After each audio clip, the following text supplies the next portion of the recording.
Olá pessoal, diante de um cenário onde há cobrança de impostos sobre impostos, preços abusivos, é natural que nós procuremos a melhor forma de gastar o nosso dinheiro e economizar.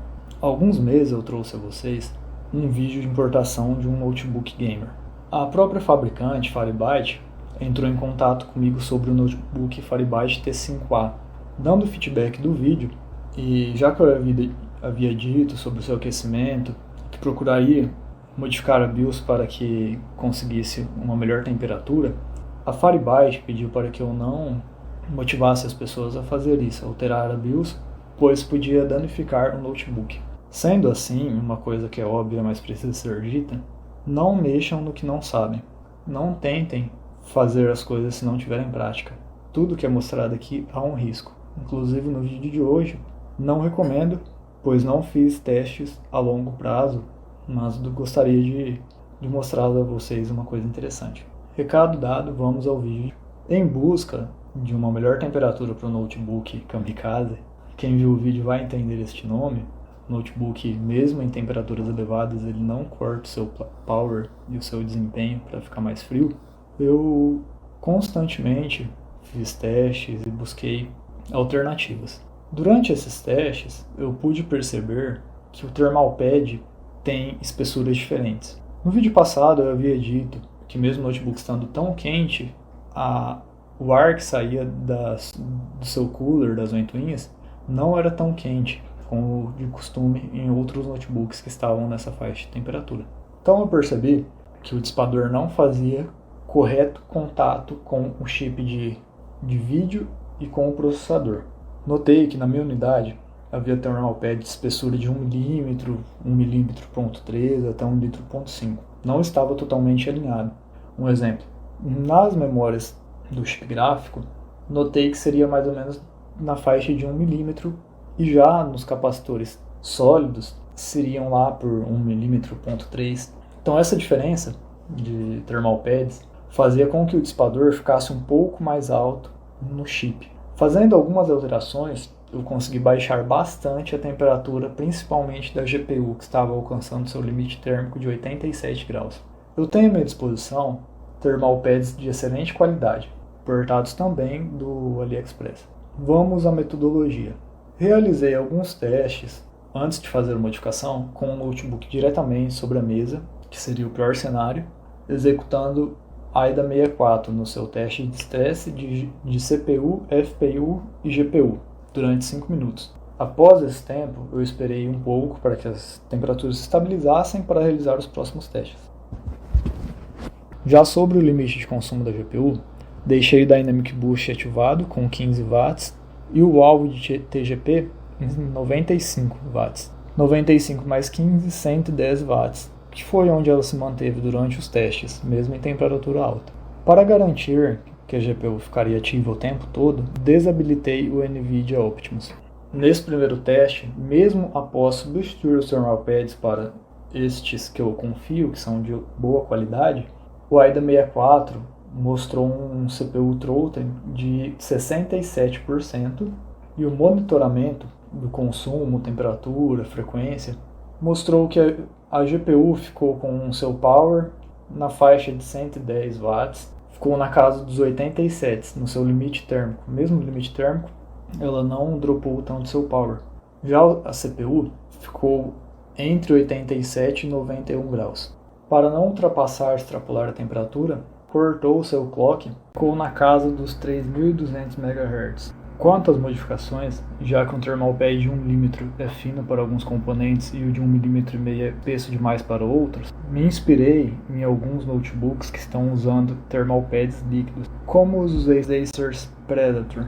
O nome correto seria Thermal Put, o qual eu já fiz aquisição via AliExpress. Mas antes de comprar o produto, eu realizei este teste contido neste vídeo, substituindo os thermal pads por pasta térmica convencional de boa qualidade. Foi utilizado pasta térmica ZF12 nos componentes onde devia colocar thermal pads. Na CPU e GPU, eu apliquei a pasta térmica Master Cooler CryoFuse. A mesma bateria de teste foi executada com um notebook sobre a mesma. Após a modificação realizada, o AIDA 64 mostrou um CPU throttling de 41%, já inferior ao do primeiro teste. O monitoramento geral mostrou uma temperatura da GPU de 80 graus com um power mais elevado, de 120 watts. Já o processador, embora tenha ficado com uma temperatura elevada, na faixa de 90 graus, nós ganhamos uma vantagem no clock. Ele manteve o clock muito mais alto agora.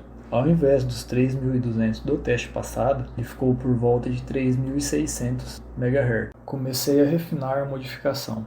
A partir deste teste, assim como uso rotineiramente no cotidiano, foi incluído uma base de refrigeração alimentada pelo USB de um carregador de 15 watts, uma base de 6 fãs com mais 2 que eu adaptei. Para fazer uma vedação e ocasionar uma pressão positiva, eu vedei o notebook no contato com a base utilizando uma fita de espuma. Aqui também foi utilizado o teste do AIDA 64 durante 5 minutos, mas desta vez, no programa da Firebat, eu limitei a temperatura do notebook a 87 graus Celsius. Com aquela questão de 2 para mais, no AIDA 64 foi acusado um CPU throttling de apenas 6%, realmente um dado muito impressionante, comparado com os 41% da segunda rodada e os 67% da primeira rodada. Lembrando que a primeira rodada foi antes da modificação, utilizando o Thermal Pad, a segunda rodada foi com a modificação utilizando a pasta térmica. E a terceira rodada, pasta térmica mais base refrigerada.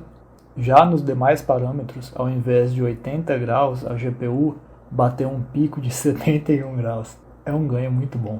E manteve seu power em 120 watts. Por sua vez, o processador teve um pico de 89 graus, se mantendo em 88, 87. Já a sua frequência ficou entre 4.000 MHz e 3.400. Desta vez ela não foi tão estável, oscilou bastante dentro dessa faixa de frequência. Ao final do teste foi evidenciado que o dissipador realmente não tinha correto contato com o processador e com a placa gráfica. Como de fato é uma queda muito grande de 87 graus para 71 graus na placa de vídeo.